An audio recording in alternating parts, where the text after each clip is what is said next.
দেবাদিদেব মহাদেব ভগবান শঙ্কর তিনি আমার মা পার্বতীকে উপদেশ করছিলেন হরিকথা শ্রবণের অধিকারীকে, হরিকথা শ্রবণের অনধিকারীকে। অনধিকারীর কথা বলতে গিয়ে দেবাদিদেব ভগবান শঙ্কর উনি বললেন অনধিকারী হলো যাদের হরিকথায় শ্রদ্ধা নেই, হরিকথা শ্রবণ করতে গিয়ে যারা গুনগুন করে কথা বলে, হরিকথা শ্রবণ করতে গিয়ে যারা অন্যমনস্ক হয়ে থাকে, হরিকথা শ্রবণ করতে গিয়ে যারা নিদ্রায় আচ্ছন্ন হয়ে থাকে। আমার ভগবান শঙ্কর জগৎকে জানালেন তারা হলো হরিকথা শ্রবণের অনধিকারী, তারা হরিকথা শ্রবণে এসো তাদের মঙ্গল হবে। এই জন্য সুধীবৃন্দ আপনাদের রাতুল চরণে এই নিবেদন, আমরা যেন কেউ নিদ্রায় আচ্ছন্ন না হই। এই জন্য ভাগবত জানালেন আমরা সবাই যেন সোজা হয়ে বসি, কলি যেন নিদ্রা যেন আক্রমণ না করতে পারে, অলসতা যেন না আসে। এই জন্য অল্প সময় আমরা একটু চেষ্টা করি, আসুন আমরা ভাগবতের বাণী শুনে জীবনকে আমরা ধন্য করি। ভাগবতের বাণী যৎকিঞ্চিৎ একটি বাণীও যদি, একটি আদর্শ যদি, একটি চরিত্র যদি, একটি কথাও যদি হৃদয় মাঝে হৃদয়ঙ্গম করে ধারণ করে রাখতে পারি, ওই একটি কথার মাধ্যমে পরিবর্তন সম্ভব হবে। এই জন্য আমরা অনেক ভক্ত চরিত্র যখন পড়ি বা অধ্যয়ন করি, ওই ভক্ত চরিত্র পড়তে গিয়ে দেখা যায় যে ভক্তদের জীবনের পরিবর্তন কীভাবে হয়। একটি বাণী, একটি আদর্শ, রামায়ণ হতে পারে, মহাভারত হতে পারে, ভাগবত হতে পারে, বা গীতার একটি কথাও যদি কেউ ভালোভাবে হৃদয়ে ধারণ করতে পারে, ওই একটি বাণী তার জীবনকে সম্পূর্ণরূপে নির্মল করে দিতে পারে। এর প্রমাণ দিয়েছেন। এই জন্য বলছেন ভক্তমাল গ্রন্থটি আমাদের সবার জানা প্রয়োজন। মা একটু ধ্যানপূর্বক শুনি। পরম পূজ্যপাদ 108 শ্রী শ্রী মুরারি মোহন দাস বাবাজি মহারাজ উনি বললেন চিত্তে যার গুলমাল রয়েছে তাদের সবাইকে ভক্তমাল পড়া উচিত। ভক্তমাল পড়লে আমাদের হৃদয়ে যত গুলমাল, আমাদের হৃদয়ে যত মলিনতা রয়েছে, ভক্ত চরিত্র শ্রবণ করলে, ভক্ত চরিত্র ধ্যানপূর্বক শুনলে হৃদয়টা শুদ্ধ হয়ে যায়, হৃদয়টা পবিত্র হয়ে যায়। এই জন্য যখন আমরা ভাগবতীয় কথার আসরে আসি বা ভাগবতীয় আসরে যখন উপস্থিত হয়ে আমরা একটু চেষ্টা করি কিছু ভক্ত চরিত্র আলোকপাত করার জন্য, শ্রবণ করানোর জন্য। কেন? ভক্ত চরিত্র না জানলে আমরা বুঝতে পারবো না যে ভক্ত কতটুকু সাধনার মাধ্যমে, কিমন ভক্তি থাকলে, কি রকম হৃদয়ে আকাঙ্ক্ষা থাকলে ভগবানকে পাওয়া যায়, কেমন ভক্তি হৃদয়ে থাকতে হবে, এগুলো জানা যায় ভক্ত চরিত্র শ্রবণ করলে, ভক্ত চরিত্র শুনলে। এজন্য সুধীবৃন্দ আপনাদের প্রত্যেকে রাতুল চরণে নিবেদন করে বলবো আজকে এত ভাগবতের আলোচনা, এত শাস্ত্র চর্চা, এত গ্রন্থ আলোচনা, এত কিছু শ্রবণ করার পরেও আমরা সেই কথাগুলোকে হৃদয় মাঝে ধারণ করতে পারি না। কারণ হলো শ্রবণ করার পরে সেই কথাগুলো আমরা আর বাড়িতে গিয়ে মনন করি না, আমরা আর ভাবি না যে আজকে কি আলোচনা হলো, কি বিষয়ে বলা হলো। এগুলো যদি একটু চিন্তা করতাম বাড়িতে গিয়েও, যখন খাবার খাবো, যখন শয়নে যাব, বা যে কোনো ক্ষেত্রে যদি পাঠের বিষয়গুলো একটু চিন্তন করি, স্মরণ করি, মনন করি, আমার মনে হয় কি পরিবর্তন সম্ভব হবে। কিন্তু আপনি এখানে শুনে গেলেন, বাড়িতে যাওয়ার পরে সমস্ত কথা আপনি ভুলে গেলেন, আপনি সমস্ত কথা মন থেকে দূরে সরিয়ে দিলেন, আপনি দূরীভূত করে দিলেন। এই কথা শ্রবণ করে কোনো লাভ হবে কি? ওই জন্য বলছে মন থেকে যেন সেই বাণীগুলো আমরা দূরীভূত না করি। মনে হরিকথার যদি জায়গা আমি না দিতে পারি, হরিকথাগুলোকে যদি হৃদয়ে, ভাগবত বাণীকে যদি হৃদয়ে ধারণ না করতে পারি, আমাদের এই চিত্ত দর্পণ কখনো নির্মল হবে না। আজকে আমাদের এত প্রয়াস কেন মা? এই যে এত ভাগবত পাঠ, এত কিছু হওয়ার পরও একে অপরের মধ্যে আমরা লক্ষ্য করে দেখি হিংসার কমতি হয় না, হয় কি মা? হিংসা দিন থেকে দিন বাড়ে। বৈষ্ণব হওয়ার পরও দেখা যায় হিংসাটা আর কমে না। কেন হয় এগুলো মা? আমাদের কেন হয় এগুলো একটু জানা প্রয়োজন। এর কারণ আমি বলবো আমি কোনো আশ্রয় নাই, নিজের মতো করে স্বতন্ত্র বুদ্ধি দিয়ে ভজন করি। আর আমার মনে হয় আমার থেকে উপরে আর কেউ নাই, প্রত্যেকের মধ্যে এমন ধারণা। এই জন্য কেউ কারো চরণে শরণও নেই না। নরোত্তম দাস ঠাকুর বলেন আশ্রয় নিয়ে ভজন করো। আর আমরা নিজের ভজন ভাবি, একটু গ্রন্থ পড়লাম, জেনে গেলাম অনেক কিছু, দেখ নিজের ভজন নিজে করি। কিন্তু বললেন আশ্রয় না থাকলে ভজন হয় না। যেমন মেডিকেলের বই বাড়িতে কিনে এনে সেই বই পড়লে যেমন ডাক্তার হওয়া যায় না, তেমনি ভজন সাধনের গ্রন্থ বাড়িতে কিনে নিয়ে এনে যদি আমরা সেগুলো করি আমরা কখনো সাধক হতে পারবো না, কখনো আমরা ভক্ত হতে পারবো না। ওই জন্য বললেন ভক্ত হতে গেলে আগে ভক্ত সঙ্গ করো। ভক্ত সঙ্গ করতে করতে চিত্তরূপ দর্পণ তোমার মার্জন হবে। তোমার হৃদয় থেকে মাৎসর্য দূরে যাবে, তোমার হৃদয় থেকে হিংসা দূরে যাবে। কারণ গীতায় ভগবান বললেন অর্জুনকে, অর্জুন তোমাকে আমি গীতার জ্ঞান এই জন্য দিচ্ছি, তুমি হলে নির্মৎসর, তোমার মধ্যে হিংসা নাই, মানে তোমার মধ্যে কোনো মাৎসর্য নাই। যার হৃদয়ে মাৎসর্য আছে তাকে হরিকথা বললেই কি না বললেই কি। এই জন্য বলছেন হরিকথা শুনতে শুনতে হৃদয় থেকে মাৎসর্য দূরে যাবে, কিন্তু আমার চেষ্টা থাকতে হবে, সেই কথাগুলো আমার মনন করতে হবে। মা আজকে আমরা একটু চেষ্টা করি, এই যে আমাদের যে ষড়রিপু রয়েছে, যেটিকে বলে আমাদের প্রধান শত্রু, কি বলে গো মা? প্রধান শত্রু। আমাদের দেহে রয়েছে ছয় রিপু। বলছেন দেহে রিপু ছয় কানা, তারা কেউর কথা কেউ শুনে না, ভজন পথে সাধন পথে চলতে আমায় করে গো মানা। তারা আমাকে মানা করে, বাধা দেয়। ভজন করার ইচ্ছে হলো, আমার বাধা আসে ভিতর থেকে। সেগুলো কি? কাম, ক্রোধ, লোভ, মদ, মোহ, মাৎসর্য। এগুলো হলো আমাদের ভয়ঙ্কর শত্রু। আমরা বাহির পানে শত্রু খুঁজে বেড়াই, কিন্তু আমার হৃদয়ে যে শত্রু রয়েছে সেই শত্রুকে আমরা কেউ আর জয় করতে পারলাম না। এই জন্য দেখুন আমাদের ষড়রিপুর মধ্যে অন্যতম এবং অন্তিম শত্রু হলো হিংসা, মাৎসর্য, যেটা আমাদের হৃদয়, বিশেষত আমি আমার কথাই বলি, যেটা আমাদের হৃদয়ে প্রচুর পরিমাণে রয়েছে। আমরা অন্যের উন্নতি সহ্য করতে পারি না। কেউ যদি উন্নতি করে আমার হৃদয়ে জ্বালা আসে, যন্ত্রণা আসে, এমন স্বভাব হয়ে গেল। কারো উন্নতি দেখলে আমাদের হৃদয় জ্বলে, কারো বিষয়ে প্রশংসা হলে আমাদের হৃদয় জ্বলে। আজকে আপনার সামনে আমি একজনের প্রশংসা করব, সহ্য হয় না। সহ্য হয়তো মা? হয় না। ভক্ত চরিত্র জানতে হবে। একদিন আমরা দেখতে পেয়েছিলাম শাস্ত্রের মধ্যে, মা ধ্যানপূর্বক আমরা একটু শুনি, কথা না বলে, জয় রাধে। আমরা শাস্ত্রের মধ্যে পেয়েছিলাম দুর্বাসা ঋষি, তিনি স্বর্গে গিয়েছিলেন। স্বর্গে যাওয়ার পরে তিনি দেখলেন স্বর্গের সবাই, পৃথিবীর একজন রাজা, অম্বরীশ রাজা, যার নাম কি সবাই বলো? অম্বরীশ রাজা। ভাগবতের মধ্যে বলছেন রাজা হয়েও কিভাবে ভক্তি যাজন করতে হয়, রাজা হওয়ার পরেও কিভাবে ভক্তির মাধ্যমে ভগবানকে পাওয়া যায়, এটা রাজা অম্বরীশের জীবনীতে আমরা দেখতে পাই। মা একটু ধ্যানপূর্বক আমরা কথাগুলো শুনি। মালা একজনের কাছে রেখে দেন। জয় রাধে। কথা শ্রবণে ব্যাঘাত হলে, এই জন্য সুধীবৃন্দ আপনাদের রাতুল চরণে নিবেদন করে বলে, আমরা অন্যের প্রশংসা শুনলে হৃদয়ে হিংসা চলে আসে তো মা। আজকে একজন ব্যক্তি এসে যদি আপনার প্রশংসা আমার কাছে করার পরে আমি একটা কি করব, আপনার দোষ নিয়েও তার কাছে আমি আলোচনা করবো। প্রশংসা যেহেতু করছো, একটা দোষ আমরা বলবো কিনা বলেন? আজকে তিনি গেলেন, স্বর্গে গেলেন। কোথায় গেলেন মা? স্বর্গে গেলেন। কে গেলেন? সবাই বলেন দুর্বাসা মুনি। ধ্যান দিয়ে শুনবেন, কে গেলেন? দুর্বাসা মুনি। কোথায় গেলেন? স্বর্গে গেলেন। গিয়ে দেখলেন যে সেখানে প্রশংসা হচ্ছে অম্বরীশ রাজার, যে তার মতো ভক্ত জগতে কেউ হতে পারে না। এত নিষ্ঠা তার, রাজা হওয়ার সত্ত্বেও খুবই নিষ্ঠা পরায়ণ তিনি, ভগবানের একনিষ্ঠ ভক্ত। তার সমস্ত ইন্দ্রিয় তিনি গোবিন্দ চরণে লাগিয়ে দিয়েছেন, সর্বদা ভগবত নাম গুণকীর্তনে তিনি মগ্ন থাকেন। এমন প্রশংসা শোনার পরে তিনি ভাবলেন, আমি হলাম একজন ঋষি, আমার কোনো প্রশংসা নয়, সামান্য একজন রাজা, তার এত প্রশংসা। তিনি ভাবলেন ওই অম্বরীশকে একটা পরীক্ষা করতে হবে। কি করতে হবে? পরীক্ষা করতে হবে। অম্বরীশ রাজার রাজ্যে এসে উপস্থিত হলেন, কিন্তু সেদিন ছিল পারণ তো নির্দিষ্ট সময়ের মধ্যে করতে হবে। পারণ যদি নির্দিষ্ট সময়ের মধ্যে পারণ আমি না করি, আমার একাদশী ভঙ্গ হয়ে যাবে, হবে না একাদশী। আজকে তিনি পরীক্ষা করার জন্য অম্বরীশের নিকটে আসলেন। তিনি বললেন, অম্বরীশের কাছে বলেন, অম্বরীশ আমি এসেছি তোমার রাজ্যে। অম্বরীশ খুব সুন্দরভাবে সুস্বাগতম করেছেন, অভ্যর্থনা জানিয়েছেন।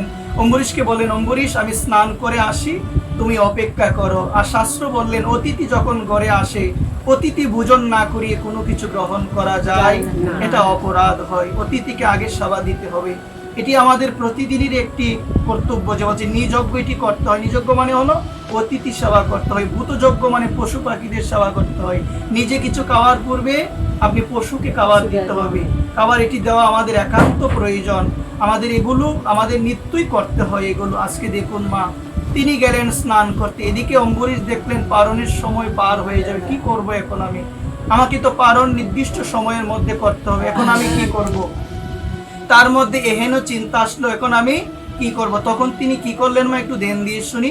তিনি মনে মনে চিন্তা করলেন, যে করিও হোক আমাকে তো পারণটা করতে হবে। তিনি কি করলেন? আচমন করলেন। আচমন করার পরে ভগবান বিষ্ণুর যে চরণামৃত কিঞ্চিত গ্রহণ করেছেন, এদিকে এসে দুর্বাসা দেখে নিলেন যে আমাকে রেখে সে ভগবানের চরণামৃত গ্রহণ করে নিয়েছে, রেগে গিয়েছেন। রেগে যাওয়ার পরে তাকে বর্ষ করে দিবেন, তাকে তিরস্কার করতে লাগলেন। অম্বরীশ, তুমি ভগবানের ভক্ত হয়ে এই কাজ তুমি কিভাবে করলে? আসল কথা হলো তার মধ্যে হিংসা এসেছে বিনাশ করার জন্য। কেন? স্বর্গে গেলে নিজের প্রশংসা নাই, অম্বরীশের প্রশংসা সহ্য হলো না, ওই জন্য তিনি এসেছেন বিনাশ করার জন্য। বিনাশ করার জন্য এসেছেন। তিনি বলেন, অম্বরীশ, এটা তুমি কি করেছো? ভক্তের স্বভাব কেমন হয়? ভক্ত করে জোর করে বললেন, পারণের সময় চলে যাচ্ছে, তো এই জন্য আমি যৎকিঞ্চিৎ একটু ভগবান বিষ্ণুর চরণামৃত দিয়ে অকাল মৃত্যু হরণম সর্বব্যাধি বিনাশনম শ্রীকৃষ্ণ পাদ দকম কৃত্যা পুনর্জন্মন বিদ্যতে আমি একটু ধারণ করেছি সেই চরণামৃত। কিন্তু তার মধ্যে এত হিংসা ছিল, তাকে বিনাশ করার জন্য একটা অসুরের তিনি সৃষ্টি করলেন। কিন্তু তিনি ভুলে গেলেন অম্বরীশ যে তিনি ঋষি হতে পারে, তিনি অনেক জ্ঞানী হতে পারে, তিনি তপস্বী হতে পারে, কিন্তু তিনি ভুলে গেলেন যে ভগবানের ভক্তির কোনো বিনাশ ভুলে গেলেন। আমরাও ভুলে যাই, আমরা বুঝি না মা এগুলো। ভগবান গীতায় কথা দিয়ে রেখেছেন, অর্জুন আমি বলবো না, তুমি আমার হয়ে জগৎকে জানিয়ে দাও যে নমে ভক্ত প্রণশ্যতি। হে অর্জুন, আমার ভক্তির বিনাশ নাই। অর্জুন বললেন, তোমার কথা তো তুমি বলতে পারো, আমাকে দিয়ে কেন বলাবে? তখন ভগবান বলে, অর্জুন মাঝে মধ্যে আমিও কথা ভঙ্গ করি। দেখো না, কুরুক্ষেত্রে যুদ্ধে প্রতিজ্ঞা করেছিলাম অস্ত্র আমি তুলব না, কিন্তু আজকে অস্ত্র আমাকে তুলতে হয়েছে আমার ভক্তের জন্য। এই জন্য অর্জুন, মাঝে মধ্যে আমিও কথা ভঙ্গ করি, কিন্তু আমার ভক্তের বাক্য আমি কোনোদিন লঙ্ঘন করি না। এই জন্য অর্জুন, তুমি যদি দীপ্ত কণ্ঠে উচ্চস্বরে তুমি ঘোষণা করো আমার ভক্তের জগতে কোনো বিনাশ নাই, তাকে রক্ষা করি আমি, তুমি যদি ঘোষণা করো তোমার এই বাক্য আমি সদা সর্বদা আমি রক্ষা করব। আজকে দুর্বাসা ভুলে গেলেন, তার মধ্যে হিংসা এসেছে। হিংসা থেকে কি হয় মা দেখুন, চিন্তা করুন, হিংসা থেকে কি হয়? একটু মাত্র হৃদয়ে যদি হিংসা আসে, ওই হিংসা কোনোদিন তো আমাদের মঙ্গল করবেই না, এটার মাধ্যমে আমাদের অন্তিমে বিনাশ হবে। কিসের হিংসা? একজন আরেকজনকে দেখতে পারি না, দেখলে চোখ বড় বড় করে তাকাই, এগুলো কি মা আমাদের? একটু শুনি মা, আসুন আমরা এই কথাগুলো একটু হৃদয়ে ধারণ করি।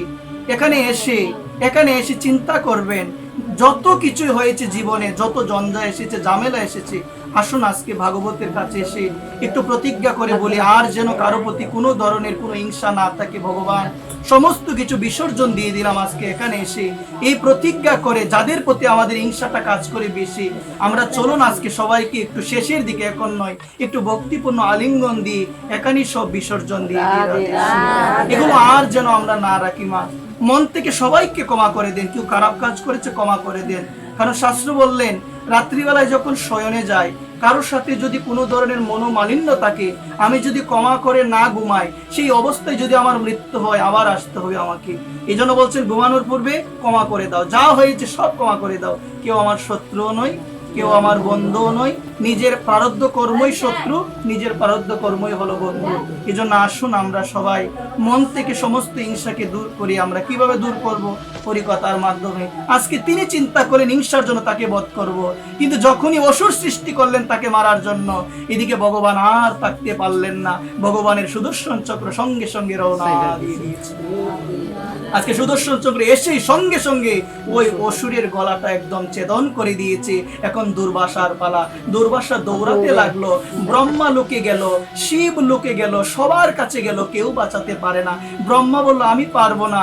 বলেন, ব্রহ্মদেব আপনি তো সৃষ্টি করেন জগৎ, আপনি বাঁচান আমাকে। বলছে, কি করে বাঁচাবো? তুমি ভগবানের ভক্তকে হত্যা করার চেষ্টা করেছো, আজকে কেউ তোমাকে বাঁচাতে পারবে না। ব্রহ্মা লোকে গেলেন মা, একটু ধ্যানপূর্বক শুনি। ব্রহ্মা লোকে গেলেন, শিব লোকে গেলেন, ভগবান শঙ্কর বললেন আমার পক্ষে সম্ভব নয়। তারপরে তিনি ভগবান বিষ্ণুর কাছে গেলেন, ভগবান বিষ্ণু বললেন, আমি তো আমার চক্রকে বলি নাই যাওয়ার জন্য, তুমি যখন আমার ভক্তকে বধ করার জন্য চিন্তা করেছো, হত্যা করার তুমি পরিকল্পনা করেছো, সঙ্গে সঙ্গে আমার সুদর্শন চক্র আমাকে না বলেই চলে গিয়েছে, আমিও তোমাকে বাঁচাতে পারবো না। বলছে, আমার কি গতি হবে? বলছে, তোমাকে বাঁচাতে পারবে একজন, তিনি হলো আমার পরম ভক্ত অম্বরীশ, আর কেউ বাঁচাতে পারবে না। আবার তিনি আসলেন এই মর্তলোকে, সঙ্গে সঙ্গে এসে তিনি কার চরণে শরণ নিলেন? অম্বরীশের চরণে শরণ নিলেন। ভক্ত কেমন হয় এখানে একটু দেখি। আজকে মনোমালিন্য ছিল আপনার সঙ্গে, আপনি এসে ক্ষমা চাইলে আমি ভাববো আহা আমার কি গৌরব, সে এসে ক্ষমা চাইলো। কিন্তু অম্বরীশ বললেন আপনি একজন মহাত্মা, মহান ঋষি, আপনি কেন আমার কাছে ক্ষমা চাইবেন? আমারই ভুল, আপনাকে রেখে আমি পেয়েছি, কিন্তু পালন তো সঠিক সময়ে করতে হয়, এই জন্য আপনি আমাকে ক্ষমা সুন্দর দৃষ্টিতে দেখবেন। এই বলে যখনই আলিঙ্গন দিলেন সুদর্শন চক্র চলে গেলেন। ভগবানও বাঁচাতে পারবে না যদি ভক্ত চরণে সামান্য যৎকিঞ্চিত অপরাধ হয়ে যায়। আসুন এখনো যে সময় আছে আর এগুলো না করে হিংসাকে একটু দূরে সরা, এটা কখনো মঙ্গল করতে পারে না। এই জন্য মা, আপনি বৈষ্ণব, আপনার থেকে মানুষ শিখবে, জানবে। এখন মা, প্রায় সময় আমরা একটি কথা শুনি, আমার মায়েরা বলে বৈষ্ণবরাই এমন করে, বলে তো এই কথাটা মা, তখন একটা জিনিস হয়তো বা আঘাত লাগে। সেই আঘাতটা হলো আমরা আচরণটা সঠিকভাবে করতে পারি। আহার তো আমি সেদিন বলেছিলাম, আহার প্রসঙ্গে আহার মানে কি সেদিন বলেছিলাম। আহার মানে শুধু নিরামিষ পাওয়া নয়, আহার শুদ্ধি মানে হলো শুধু প্রসাদ পাওয়া নয়, বাইরের থেকে যেগুলো আহরণ করে ভিতরে প্রবেশ করানো হয় সেটাই হলো আহার। নিন্দা যেন না করি, নিন্দা বাহির থেকে শুনে ভিতরে প্রবেশ করেন, এটাও তো আহার। আহার কিনা মা? এই জন্য শুধু নিরামিষ খেলাম আর নিন্দা শুনলাম, সমালোচনা শুনলাম, খারাপ কথা বললাম, হবে না। এই জন্য আসুন আমরা বেদের বাক্যটাকে হৃদয়ে ধারণ করে এগুলো ত্যাগ করে আমরা একটু আচরণ করার চেষ্টা করি। মা তুমি বৈষ্ণব, সবাই তোমাকে বৈষ্ণব বলে তার মানে তোমার ধারণা, একটা খারাপ কথা বলার আগে 10 বার ভাববে। আমার থেকে সবাই শিখবে। আজকে আমি খারাপ কথা বললে সে তো আমার নাম দিয়ে বলবো, অমুকে যে কথাটা বললো, বলবে তো, বলেন না? বলবে তো।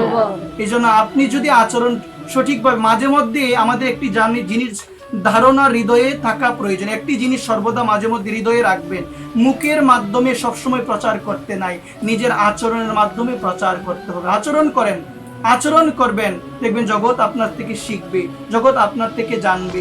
এই জন্য আচরণ করা প্রয়োজন।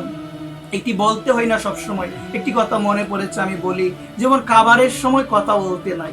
আমি চাতলপাড়ের মধ্যে দেখলাম আমাদের এক দাদা, ওই পাশে বাড়ি তিমির দাদা, উনি খাবারের সময় কোনো কথা বলে না।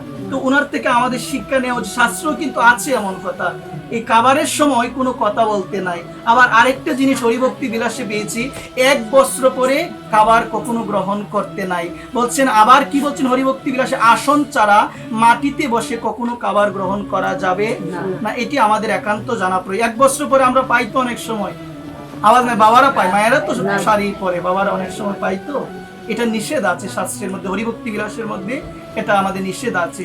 তো দেখুন আচরণ কিভাবে করতে হয়। তো আমি দেখলাম ওনার জীবনীতে, উনি যখন কোনো কিছু গ্রহণ করে প্রসাদ পান, ওনার সঙ্গে আমার সৌভাগ্য হয়েছে কয়েকদিন প্রসাদ পাওয়ার, উনি কারোর সঙ্গে কথা বলে না, কিছুই বলবেন, ওনাকে কিছু দিতে গেল উনি শুনবেন বা ইশারা দিয়ে বলবেন দেওয়ার জন্য, কিন্তু উনি কারো কাছে কিছুই বলবেন। এটা নিয়ম। এটা নিয়ম। কেমন নিয়ম? যে খাবারের সময় কোনো কথা যেন আমরা না বলি। এই জন্য আচরণের মাধ্যমে জগৎকে শিক্ষা দেওয়া যায়, তো জগৎকে শিক্ষা দেওয়া যায়। এই জন্য আসুন আমরা সবাই হিংসাটাকে, মা এত সহজে সম্ভব নয়, জনম জনমের পাপ রয়েছে হৃদয়ে, এত সহজে দূর করা সম্ভব নয়। এই জন্য সুধীবৃন্দ দেখুন আজকে এই জায়গার মধ্যে বলছেন আমাদের ষড়রিপুর মধ্যে অন্যতম এবং ভয়ঙ্কর হলো মাৎসর্য। কি সবাই বলো? মাৎসর্য, যার আবিধানিক অর্থ হলো হিংসা, বিদ্বেষ, ঈর্ষা এবং পরশ্রী কাতরতা। এই জন্য বলছেন এই জিনিসটাকে যে জয় করতে পারে নাই, তার জীবনে ভজন সাধন কিছু হবে না। এটাকে আমাদের একান্ত উচিত জয় করা।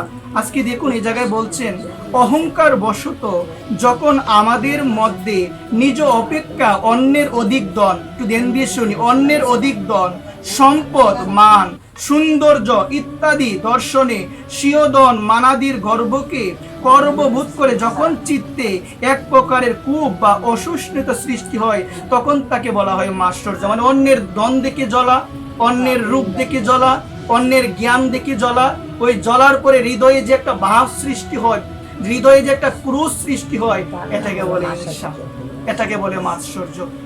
এটা ক্ষতি করে আমাদের, এটা কখনো আমাদের মঙ্গল করতে পারে না। ওই জন্য শ্রীমদ্ ভগবত গীতায় ভগবান বলছেন যিনি অনায়াসে যা লাভ করেন তাতেই সন্তুষ্ট থাকেন। অনায়াসে ভগবান যা দিয়েছেন। আজকাল আমাদের মধ্যে কোটি টাকার মধ্যে থাকার পরেও, কোটি টাকার বিল্ডিং, লাখ টাকার বিল্ডিং এর নিচে থাকার পরেও আমরা সন্তুষ্ট নই। অথচ গীতায় বললেন তুমি যা পেয়েছো, অনায়াসে যা পেয়েছো তাতেই তুমি সন্তুষ্ট থাকো। যিনি সুখ এবং দুঃখ, রাগ ইত্যাদি দ্বন্দ্বের দ্বারা বশীভূত হন না, যিনি কার্যের সাফল্য অসাফল্যের অবিচলিত থাকেন, তিনি কর্ম সম্পাদন করলেও কর্মফলের দ্বারা তিনি কখনো আবদ্ধ হয় না, আবদ্ধ হয় না মা। এই জন্য ধ্যানপূর্বক জানা আমাদের প্রয়োজন। জীবনে সুখ আসবে, দুঃখ আসবে। সুখকে যেভাবে গ্রহণ করি, দুঃখটাকে কি সেভাবে গ্রহণ করতে পারি? আমরা পারি না। কিন্তু যারা ভক্ত হয় তারা ভাববে কি? তারা ভাববে সুখকে আমি যেভাবে গ্রহণ করেছি, দুঃখটাকে যদি ভাবি এটা আমার প্রারব্ধ কর্মের জন্য হয়েছে, তাহলে ওই দুঃখের মধ্যে সুখ লাভ করা যাবে। যে ওই দুঃখটা হচ্ছে আমার কর্মফলটা ভোগ হচ্ছে, কর্মফল ভোগ হলে আমার জীবনে শান্তি আসবে, এটা ভোগ হলে ভালো। যদি এটা থেকে যায় আবার আসতে হবে সেই কর্মফল ভোগ করার জন্য। 100 কোটি জন্ম হলেও কর্মফল থেকে আমরা বাঁচতে পারবো? পারবো তো বাঁচতে কেউ? এই জন্য ভগবান গীতায় বললেন সকর্মফল ভোগ প্রমাণ। প্রত্যেকটা মানুষ তার আপন কর্মফল ভোগ করে, যে যেমন কর্ম করবে তেমন ফল সে পাবে। আজকে চিন্তা করুন তো, কর্ম করার সময় সেই কর্মের প্রতিক্রিয়া কি হবে আমরা ভাবি তো মা, যে কর্মটা করলাম ওই কর্মটা করলে প্রতিক্রিয়াটা কেমন হবে। ধরো আজকে কথা বলতে গিয়ে উচ্চস্বরে কথা বলে কাউকে কষ্ট দিলাম, সেই কষ্ট আসবে তো আমার জীবনে? আওয়াজ না আসবে কিনা? মুখে বলে কিন্তু আমরা মন থেকে হৃদয়ে ধারণ করতে পারি না। এই জন্য প্রতিক্রিয়া জেনে আমার মনে হয় কি কর্মগুলো আমাদের করা উচিত মা, কর্মগুলো করা উচিত। জীবনে সুখ দুঃখ, এই দুঃখটা কেন আমরা পাই? আমরা ভাবি ওই মানুষটা আমাকে কষ্ট দিল, কিন্তু মা কোনো মানুষ মানুষকে প্রকৃতপক্ষে কষ্ট দেই না মা। এটি কেন? এটা আমার প্রারব্ধ কর্মফল। ভগবানের মাধ্যম রূপে তাকে পাঠিয়েছে আমাকে কষ্টটা দেওয়ার জন্য, এটা আমার কর্মফল মা। আমি যখন ওইভাবে ভাববো তখন দেখবেন ওই কর্মফলের চিন্তা যখন আমার হৃদয়ে আসবে যে আমার প্রারব্ধ কর্মফল, দেখবেন আমি তখনও নিজেকে শান্ত রাখতে পারবো, আমি সুখ লাভ করতে পারবো। এমনিতে কিছু হয় না, হঠাৎ করে এই ঘটনাটা হয়ে গেল, কিছু হয় না। তার পিছনে কোনো না কোনো কারণ আছে, তার পিছনে কোনো না কোনো ঘটনা আছে, হয়তোবা আমি জানি না। এই জন্য বলছি হঠাৎ করে এমন কেন হলো মা? কি বলে শাস্ত্র? কোনো না কোনো কারণ আছে, এই জন্য হয়েছে। এই জন্য আসুন আমরা সবাই এখনো যে সময় আছে ভগবান যা দিয়েছেন তাতেই সন্তুষ্ট থাকি। কারণ আমরা তো সংসারী বলে প্রভু কিছুই পেলাম না। সংসারী কি বলে? প্রভু কিছুই পেলাম না। সংসারে বলে প্রভু আরো দাও, প্রভু আরো দাও। ভক্ত বলে প্রভু নাও। ভক্ত কি বলে? প্রভু নাও। আর সংসারী বলে আরো দাও। সংসারী বলে কিছুই পেলাম না, ভক্ত বলে তোমার কৃপাতে যা পেয়েছি তা অনেক পেয়েছি, আমি আর কিছু চাই না। এটি ভক্তরা বলে। এই জন্য সুধীবৃন্দ আপনাদের রাতুল চরণে নিবেদন করে বলি, এখনো যে সময় আছে আমরা হৃদয় থেকে এই সমস্ত দেশ, এই সমস্ত হিংসা আমরা ত্যাগ করে আমরা যেন একান্ত নিষ্ঠা পরায়ণ হয়ে যেন আমরা ভগবানকে ডাকতে পারি, যেন আমরা রাধারানীকে ডাকতে পারি। জয় রাধে কথা না বলি, বিশ্রাম দিয়ে দিব, কারেন্টে চলে গিয়েছে। জয় রাধে। সুধীবৃন্দ আর বেশি দীর্ঘায়িত করবো না, অল্প একটি কথা বলে আজকের আলোচনা বিশ্রাম দিব। জয় রাধে। বিশ্রাম। সুধীবৃন্দ আপনারা যারা এই জায়গায় এসেছেন, সুধীবৃন্দ আপনাদের উদ্দেশ্যে একটি বিশেষ কথা বলা প্রয়োজন। বারংবার এই কথাগুলো বলা হয়, আমরা জানি না কে হৃদয়ে ধারণ করতে আমরা পারছি কি না। এই জন্য আপনাদের সকলের চরণে নিবেদন করে বলি মা, আমরা যদি একান্ত নিষ্ঠা পরায়ণ ভাবে এই যে হরি কথাগুলো আলোচনা হয়, কৃষ্ণ কথাগুলো আলোচনা হয়, যদি একটু মা হৃদয়ে ধারণ করতে পারি মা, আমাদের পরিবর্তন সম্ভব হবে, অবশ্যই পরিবর্তন সম্ভব হবে। এই জন্য সবাই যেন প্রাণ ভরে আমার ভগবানকে ডাকি, সবাই যেন রাধারানীকে ডাকি। মা শাস্ত্র বললেন কথা হচ্ছে বেশি মা রাধেশ্যাম। একবার যদি কেউ বলে কৃষ্ণ আমি তোমার হলাম, একবার যদি কেউ বলে কৃষ্ণ আমি তোমার হলাম। মা গরম বেশি লাগছে তো দিব রাধেশ্যাম। একবার যদি কেউ বলে কৃষ্ণ আমি তোমার হলাম, কয়বার বললেন গো মা? একবার। একটু ধ্যানপূর্বক শুনি। একবার যদি কেউ বলে কৃষ্ণ আমি তোমার হলাম, শাস্ত্রতে ভগবান কথা দিয়েছেন সেই ব্যক্তি সংসার সাগর থেকে, মায়ার বন্ধন থেকে সেই ব্যক্তি চিরাত মুক্তি লাভ করে। একবার জীবন মা। এখন একটি প্রশ্ন হৃদয়ে আসে, কথায় কথায় অনেক বাড়িতে বলি কৃষ্ণ আমি তোমার হলাম, কৃষ্ণ তুমি ছাড়া আমার জীবনে কেউ নাই, বলি তো আমরা। তাহলে ভগবান তো বললেন যে একবার বলে আমি তোমার হলাম, যে একবার বলে সে সমস্ত মায়ার বন্ধন থেকে মুক্তি লাভ করতে পারে। তাহলে মা, আমি যে এতবার বললাম, মা আমার মায়ের বন্ধন থেকে মুক্তি হয় না কেন মা? কেন হয় না? শাস্ত্র বললেন আমি সঠিকভাবে বলছি না, সঠিকভাবে আমার বলা হচ্ছে না। হয়তো আমি মুখে বলি কিন্তু আমার হৃদয় থেকে বলা হচ্ছে হ্যাঁ যে কৃষ্ণ আমি তোমার হলাম। হৃদয় থেকে আমার বলা হচ্ছে না, ভক্তি সহকারে প্রেম সহকারে আমি বলছি না হ্যাঁ নিতাই আমি তোমার হলাম। একবার যদি, এই জন্যই তো বললেন একবার যদি বলে হ্যাঁ কৃষ্ণ আমি তোমার হলাম, বলছেন শাস্ত্র সে সমস্ত মায়ার বন্ধন থেকে মুক্তি লাভ করে। এখন কথা হলো এতবার বললাম কিন্তু শাস্ত্র জানালেন তোমার সঠিকভাবে বলা হয় নাই, কারণ তোমার হৃদয়ে সেই সরল ভক্তিটা এখনো আসে নাই, তোমার হৃদয়ে কপটতা, তোমার হৃদয়ে হিংসা, এই জন্য কাজ হচ্ছে না মা। এই জন্য বলছেন বাইরের আড়ম্বরের থেকে ভিতরে সরলতা থাকা প্রয়োজন। বাহিরে এত আড়ম্বর দিয়ে কি হবে গো মা? এই জন্য জগন্নাথ দাস বাবাজি মহারাজ বললেন, শাস্ত্র বললেন খুব সুন্দরভাবে, বাবাজি মহারাজ জানালেন জগৎকে শুধুমাত্র কুল করতালে গান বাজিয়ে ভগবানকে পাওয়া যায় না। এটির মধ্যে ভক্তিটা সীমাবদ্ধ নয়, ভক্তিটা হলো হৃদয়ে ধন, হৃদয়ে থাকতে হবে। হৃদয়ে যদি তাকে আমার দ্বারা কখনো হিংসা সমালোচনা আমার দ্বারা কখনো হবে না, কখনোই হবে না। ওই জন্য বলছেন হৃদয়ে যদি কপটতা থাকে, কপটতা কেমন? আমি মানুষকে দেখায় আমি ভক্ত অনেক বড়, কিন্তু ভিতরে আমার কোনো অনুভব নাই, ভিতরে কোনো অনুভবই নাই, কৃষ্ণ চিন্তা নাই, নিতাই চিন্তা নাই। একজনের সঙ্গে দেখা হলে অনর্থক অনর্থক প্রজল্প অব্যর্থম কালোত্তম।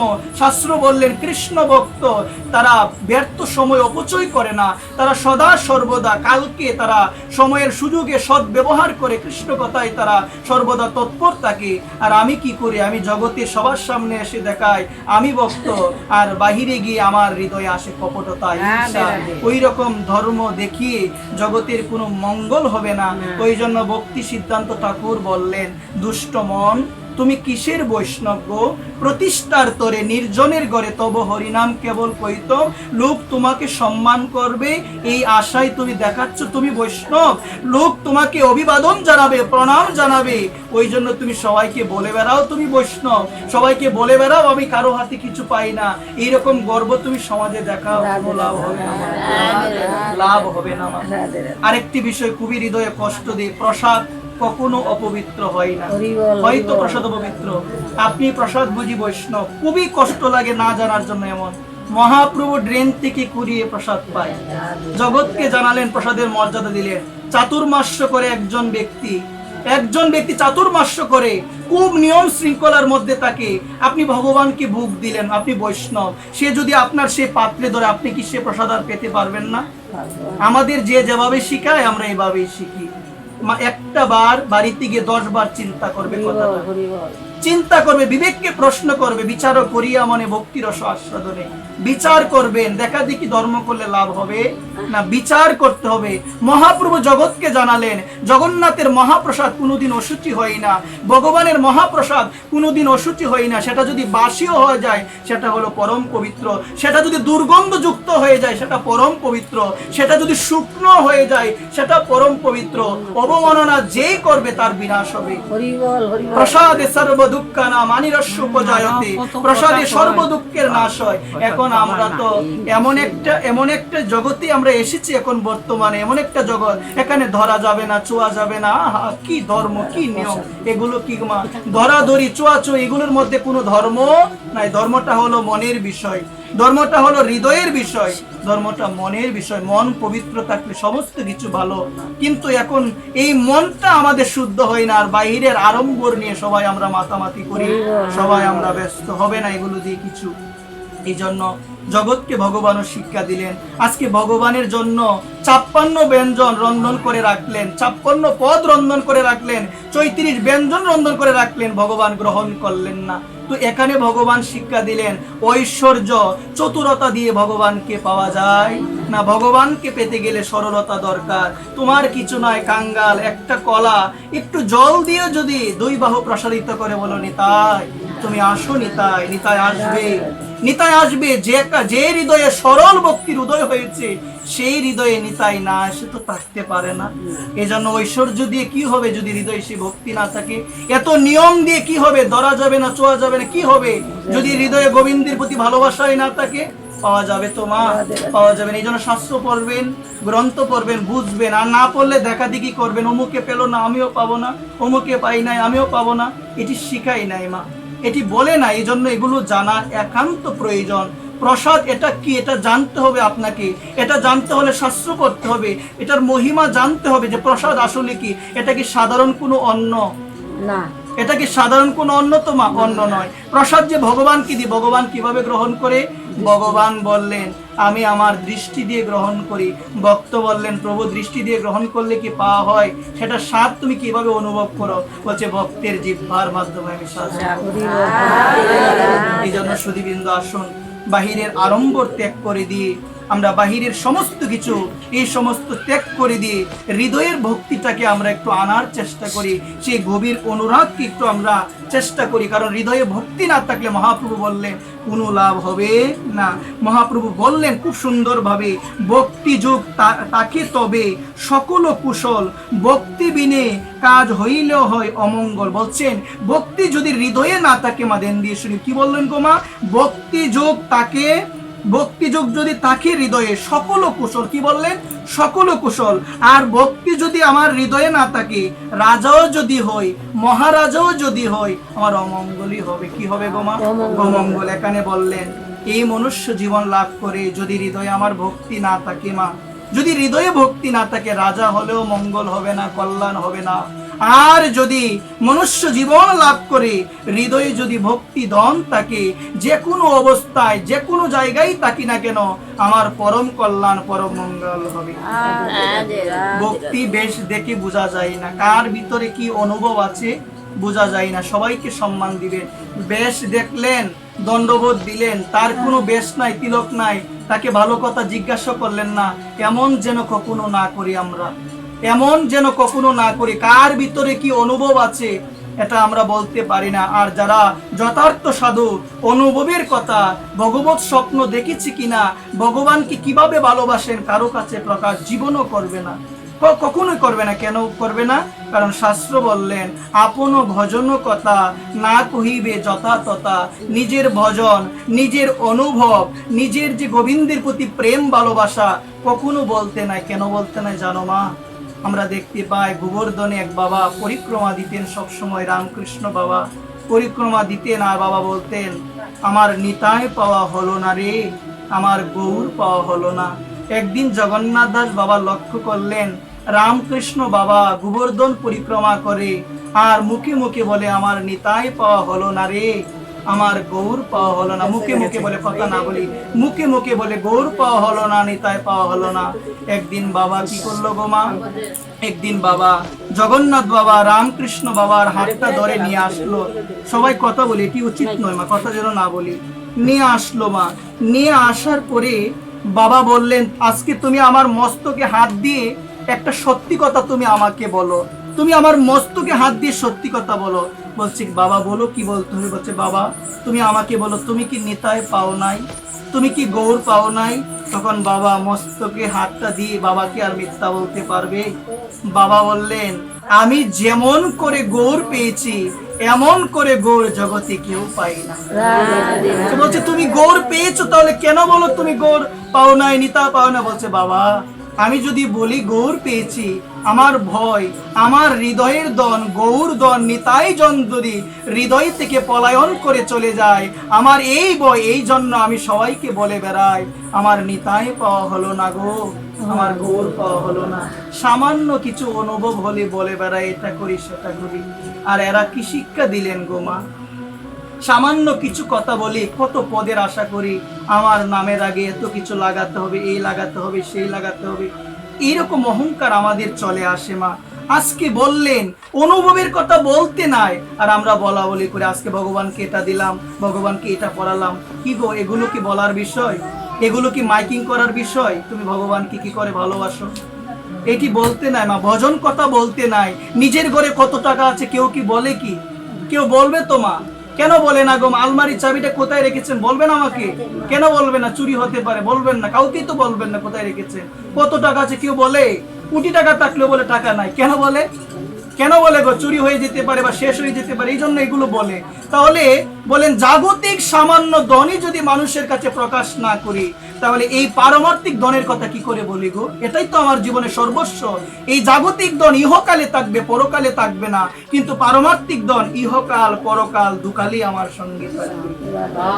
এই জন্য সুধীবৃন্দ, না যেন বলি, কারো কাছে যেন না বলি। আসুন আমরা শুদ্ধ ভক্তি যেন যাজন করতে পারি। এদিকে আসি, ঘুষের ভক্তি যেন আর না করি। গোবিন্দ, তোমাকে অনেক ভালোবাসি গোবিন্দ।